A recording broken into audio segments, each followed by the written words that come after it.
saya Rika Anissa Abdurrahmah dari Program Studi Manajemen Bisnis Syariah Institut Agama Islam Negeri Kediri. Di sini saya akan menjelaskan mengenai apa yang dimaksud dengan manajemen syariah dan apa saja fungsi dari manajemen syariah. Pertama-tama, kita akan membahas mengenai pengertian manajemen syariah. Manajemen berasal dari bahasa Prancis, yaitu manajemen, yang artinya seni dalam mengelola dan menghasilkan. Sedangkan syariah sendiri berasal dari bahasa Arab yang berarti hukum Islam. Jadi kesimpulannya, manajemen syariah yaitu ilmu yang mempelajari tentang bagaimana mengelola, mengatur, dan melaksanakan kegiatan organisasi dengan berdasarkan sumber utama yaitu agama Islam yang bersumber pada Al-Quran dan Hadis yang bertujuan untuk mencapai kebahagiaan di dunia dan di akhirat. Ada bagian yang kedua yaitu membahas tentang fungsi manajemen. Di sini fungsi manajemen terdapat 4, yakni planning atau fungsi perencanaan, yang kedua organizing atau fungsi pengorganisasian, yang ketiga actuating atau fungsi pelaksanaan, yang keempat fungsi controlling atau fungsi pengawasan. Pada tahap awal yaitu tahap perencanaan, pengertian dari perencanaan sendiri adalah proses yang mendefinisikan tujuan dari organisasi, yaitu membuat strategi yang akan digunakan untuk mencapai tujuan serta mengembangkan rencana aktivitas organisasi. Tahapan perencanaan sendiri ada 4 tahapan. Yang pertama adalah menentukan tujuan dibentuknya organisasi. Yang kedua adalah merumuskan keadaan saat ini. Yang ketiga, mengidentifikasi kekuatan, kelemahan, dan ancaman atau melakukan analisis SWOT (SWOT). Yang keempat adalah mengembangkan rencana. Pengorganisasian merupakan penentuan struktur organisasi yang mencakup dalam penentuan tugas, pengelompokan tugas, pendelegasian otoritas, serta pengalokasian SDM di dalam organisasi. Fungsi pengorganisasian yang pertama adalah pendelegasian wewenang dari manajemen puncak ke manajemen pelaksana. Yang kedua adalah adanya pembagian tugas yang jelas. Yang ketiga, mempunyai manajer puncak yang profesional untuk bisa mengkoordinasikan semua kegiatan yang dilakukan. Dalam struktur organisasi menurut Henry G. Houts mengemukakan bentuk bagian organisasi yaitu departementasi. Departementasi sendiri adalah tindakan dalam mengelompokkan kegiatan kerja dengan tujuan kegiatan sejenis yang saling berhubungan dapat dikerjakan secara bersama-sama. Beberapa bentuk departementasi yang pertama adalah departementasi fungsional, yaitu mengelompokkan fungsi-fungsi yang sama pada kegiatan sejenis untuk membentuk kesatuan unit kerja seperti manajemen personalia, pemasaran, keuangan, dan akuntansi, dan lain sebagainya. Yang kedua adalah departementasi divisional, yaitu departementasi yang dibentuk berdasarkan pengelompokan produk, wilayah geografis, peralatan atau mesin, dan lain sebagainya. Pada pendekatan fungsional, pendekatan ini cocok untuk organisasi yang stabil yang memerlukan koordinasi internal yang minim, membutuhkan lebih sedikit keterampilan pribadi, dan meminimumkan duplikasi personalia dan peralatan kerja. Kelemahan dari pendekatan fungsi ini yaitu dapat menciptakan konflik antar fungsi atau disebut egoisme sektoral yang memungkinkan kemacetan pada tugas yang beruntun, menyebabkan penyempitan pandangan karyawan. Yang selanjutnya yaitu penerapan pendekatan divisional. Pada penerapan pendekatan divisional ini akan dapat menutup kelemahan dari pendekatan fungsional, tetapi tentu saja penerapan yang kurang hati-hati justru akan memunculkan kelemahan yang lebih banyak, khususnya dalam hal biaya yang mungkin sekali akan lebih besar dikeluarkan. Fungsi yang ketiga yaitu fungsi pelaksanaan atau actuating. Actuating merupakan sebuah upaya untuk merealisasikan rencana yang mengubah urutan rencana menjadi sebuah tindakan.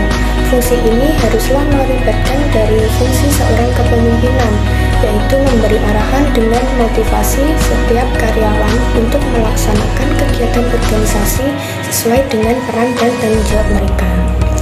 Aspek actuating ada 4, yaitu yang pertama perilaku, yaitu dengan pemimpin harus memahami apa yang membuat karyawan berperilaku tertentu. Yang kedua adalah kepemimpinan. Seorang pemimpin haruslah dapat memilih manakah gaya kepemimpinan yang cocok digunakan di organisasi tersebut. Yang ketiga adalah motivasi. Pemberian motivasi ini sangat berguna untuk membangkitkan antusiasme dan rasa tanggung jawab seorang karyawan. Sumber motivasi ini ada 2 sumber, yakni sumber intrinsik dan sumber ekstrinsik. Sumber intrinsik yaitu sumber yang berasal dari dalam diri seseorang, sedangkan sumber ekstrinsik yaitu sumber motivasi yang berasal dari luar atau berasal dari orang lain. Nah, bentuk motivasi sendiri ada 2 bentuk, yakni bentuk yang positif dan bentuk yang negatif. Bentuk yang positif bisa berupa gift, sanjungan, atau reward. Sedangkan bentuk yang negatif bisa berupa punishment, ancaman, atau surat SP.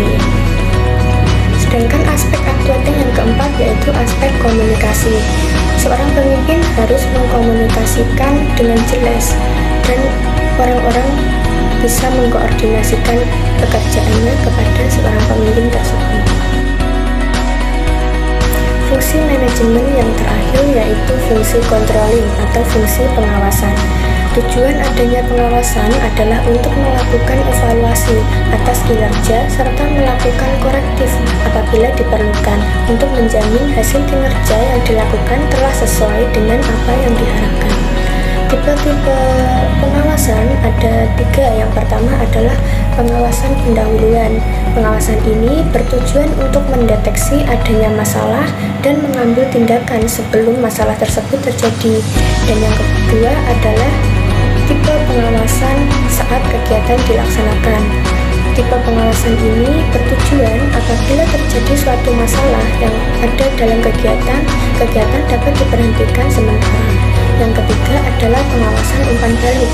Pengawasan ini bertujuan untuk mengukur hasil-hasil suatu kegiatan yang telah dilakukan. Jenis-jenis pengawasan ada 3, yakni yang pertama pengawasan internal dan pengawasan eksternal. Pengawasan internal ini dilakukan oleh seorang pemimpin kepada karyawan yang biasanya berkaitan dengan kedisiplinan, tugas, prosedur kerja, dan lain sebagainya. Sedangkan pengawasan eksternal dilakukan oleh unit perusahaan yang berada di luar organisasi secara formal, seperti pembukuan oleh kantor akuntan, pengawasan oleh badan pemeriksa keuangan, dan lain sebagainya. Yang kedua adalah pengawasan preventif dan pengawasan represif. Pengawasan preventif dilakukan terhadap kegiatan sebelum kegiatan tersebut dilakukan. Tujuannya yaitu untuk mencegah adanya penyimpangan. Sedangkan pengawasan represif digunakan setelah kegiatan selesai dilakukan atau setelah dilakukannya laporan. Yang ketiga adalah pengawasan aktif dan pasif. Pengawasan aktif dilakukan di tempat kegiatan, sedangkan pengawasan pasif dilakukan terhadap surat-surat pertanggungjawaban yang disertai dengan bukti. Tahapan-tahapan pengawasan yang pertama yaitu menetapkan standar pelaksanaan. Standar di sini meliputi standar fisik, standar moneter, dan standar waktu. Standar fisik meliputi kuantitas dan kualitas hasil produksi. Yang kedua yaitu standar moneter yang mencakup biaya dan hasil penjualan, laba kotor, dan yang lainnya. Yang ketiga yaitu standar waktu yang meliputi batas waktu atau kecepatan dari produksi. Yang kedua yaitu menentukan pengukuran pelaksanaan kegiatan. Hal terpenting yang menjadi catatan di dalamnya ialah berapa kali pelaksana harusnya diukur, dalam bentuk apa pengukuran akan dilakukan, dan siapa saja yang terlibat. Yang ketiga, pengukuran pelaksanaan kegiatan. Pengukuran ini bisa dilakukan melalui observasi, laporan, metode otomatis, serta pengujian dengan mengambil sampel. Yang keempat, membandingkan pelaksanaan dengan standar evaluasi. yaitu membandingkan pelaksanaan yang secara nyata dengan pelaksanaan yang direncanakan. Yang terakhir yaitu melakukan koreksi apabila diperlukan. Apabila hasil menunjukkan perlu adanya koreksi, maka tindakan ini harus dilakukan, bisa dengan menambah standar, memperbaiki pelaksanaan, atau yang lainnya. Jadi seperti itulah sedikit pemaparan materi tentang manajemen syariah. Sekian dari saya, apabila ada kesalahan saya mohon maaf. Wassalamualaikum warahmatullahi wabarakatuh.